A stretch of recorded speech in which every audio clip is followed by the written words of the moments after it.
A drop of iced coffee lands on a cloth seat. Nobody wipes it up in time. And a week later, a detailing shop is writing a quote that starts at $300. Ask about the musty smell coming from the carpet while you're at it, and that number can climb well past 500. Here's the part that quote never mentions. A huge share of what a detailer charges you a premium for can be handled with a bottle that costs about $1 at any pharmacy.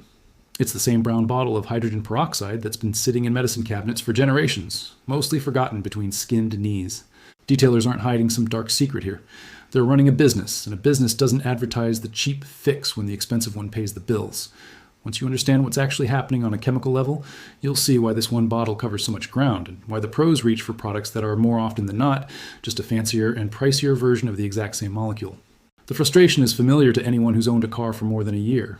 A stain sets in, an odor creeps up from the floor mats, and the store-bought interior spray you grab off the shelf just masks it for a day before the smell comes back stronger. So you book a professional detail, and the invoice breaks the job into add-ons. Stain extraction, odor treatment, biohazard cleanup, each one stacking another $50 or $100 on top of the base price. It works, but it's expensive, and it has to be repeated every time something new gets spilled. Here's the overlooked part. Hydrogen peroxide has been doing exactly this job quietly since 1818, when French chemist Louis-Jacques Thénard first isolated it while experimenting with barium peroxide and acid. Within a few decades, it was being used to bleach straw hats and textiles, and by the early 1900s, it had become a household staple for disinfecting wounds. The same fizzing reaction you remember from childhood scrapes. That fizz is the whole story. Hydrogen peroxide is water with one extra oxygen atom loosely attached, and that extra atom is unstable.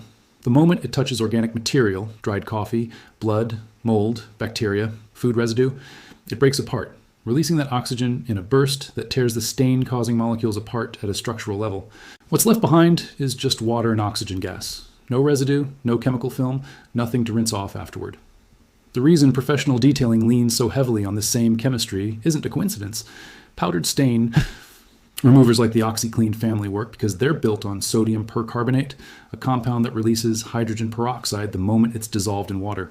Many upholstery and odor elimination products sold to professional detailers are peroxide-based too, just diluted, branded, and marked up. The pricing gap isn't about secret knowledge. It's about labor, insurance, specialized extraction equipment, and the simple fact that most customers don't know the base ingredient sitting in their own bathroom is doing the same job. For everyday stains, coffee, soda, ketchup, melted candy, mix 1 part 3% hydrogen peroxide with 2 parts water in a spray bottle. Mist the area until damp, not soaked.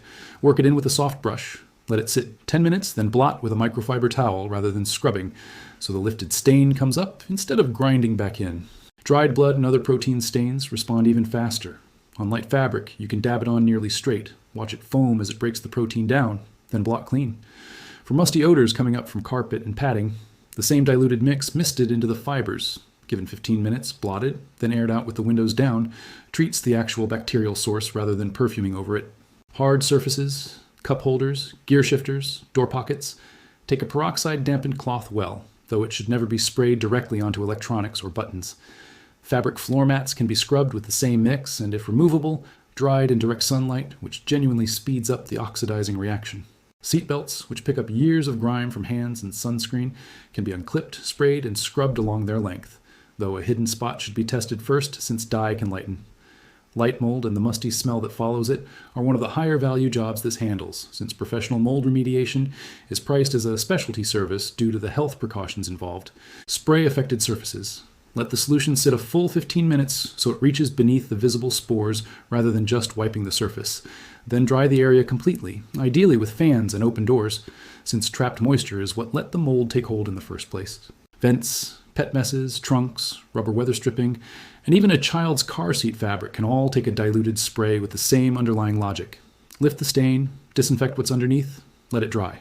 None of this makes hydrogen peroxide a universal fix, and treating it that way is where people get into trouble. Only the standard 3% solution belongs anywhere near a car interior.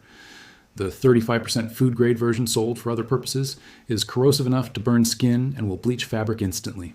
Any colored or dyed material should be spot tested in a hidden area first, since peroxide is a mild bleaching agent by nature. It should never touch leather, since it dries and discolors it.